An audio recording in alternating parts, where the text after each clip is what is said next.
People like Dong and XYK, Bagels. I remember when a bait showed stuff that he was going toe-to-toe with some of the top 20 players. That's right. Still got XYK, Bagels, Flarp from the New England region. There's a lot of different Luigis out there who's like just been coming up and showing that this character is worth something. California boy. Wow, I didn't know right here. Red X is just like, he just shows up, man.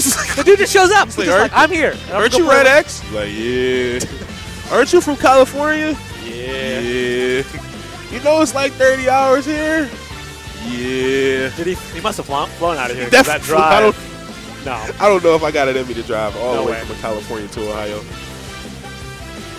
Actually not sure how experienced Red X will be in this matchup. There are not many Pikas left on this planet in any stretch. There's also not that many Links. So there's that as well. So the and he does. Experience can go both ways. It's another character you got to respect his projectiles, but the thing to remember is Shield is very good against Link. Bombs in particular. Because they're not going to shield poke like Toon Links, who has the multi-hits. It's just one hit. So they're a little bit less good on shield as compared to Toon Links.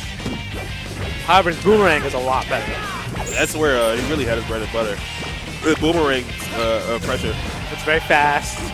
It comes back to him pretty quick. It's really good on block as well. Like, if you get the opportunity to shield it, it's not necessarily an advantageous situation for you. You kind of have to eat like a mix-up after that Boomerang hits your shield. And though we're talking about it, we haven't seen too many of them come out necessarily from Red X. He seems to be a lot more bomb-heavy, choosing the aerial glide toss his way in and around Anther right now. So we'll see how this goes.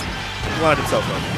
The other thing about Boomerang is a character like Pikachu should be able to nair through it. I'm not 100% sure because I haven't seen this matchup, but like these fast characters, they can dash dance bait a Boomerang, and then like Falcon, for instance, is a perfect example. He nairs through it and hits you with the second hit.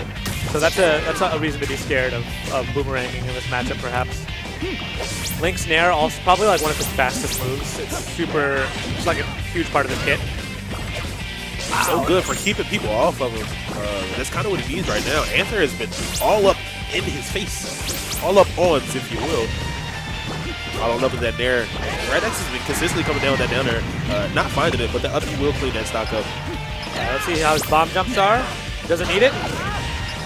I actually think he is one of the best. He has multiple tutorials on YouTube actually with different ways to bomb jump with Link, bomb thrust, aerial glide tossing right there. But he actually misses a rare stuff from Red X. So hopefully he can come. Yeah, the read. That was a read, though. He knew that grab was coming a half hour ago.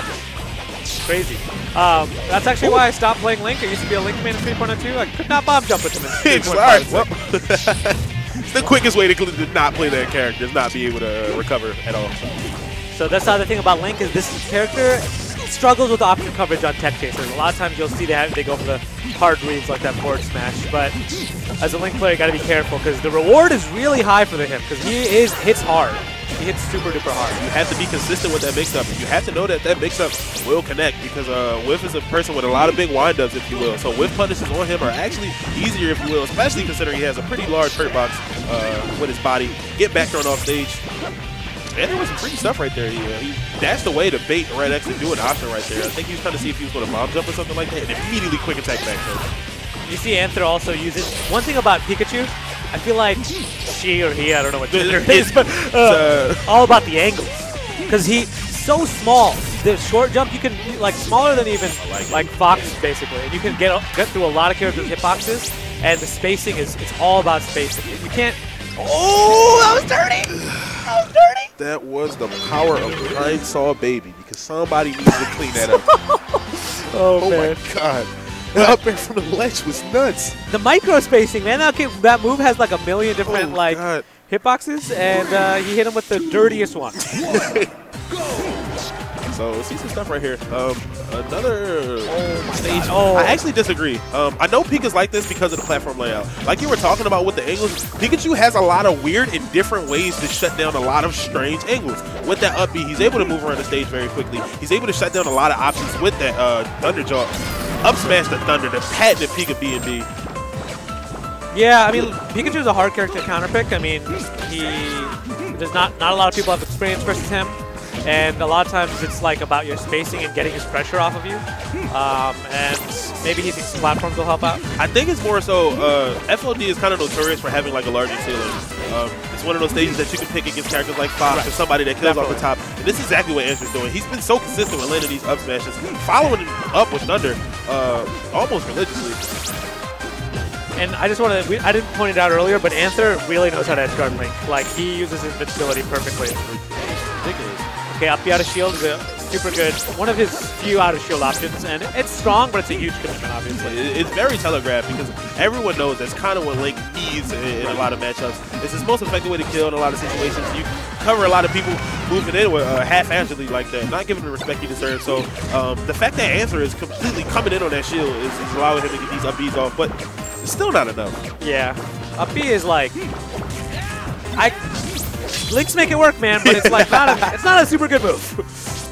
He has some options like jab. He gets mix-ups out of jabs because he can go for the up B, he can go for a down tilt, he can go for a grab, he can just wait. Speaking of mix-ups, Red X is actually throwing out some pretty nifty stuff right here. Went for the up tilt, and normally up air would have came out, was going for the down air. So he's still in the game right here. And I definitely think that's really important to see how strong your middle game is. You need to know that you're still in the game, you can bring it back, you're not out of it, and you're not playing any more lazy than you necessarily would if you were in the lead. Oh, yeah, that's it. The dirt. What was even crazier was that Anther actually, he already knew that even if he managed to make it back or jump right there with a glide toss, he was already ready in that position with that up B out of the stage to cover an option. So great stuff right there. You can see he knows all of Link's options and has covered them all. Anther's obviously huge on net play, and I forgot about that. He probably plays E2XD, so he definitely knows probably this matchup pretty well. Although net play is not bragging. And we haven't seen a lot of net play warriors at this tournament do pretty well. Wild is one of them. E2XD is another one who's here. And Anther is the king of the net play gods.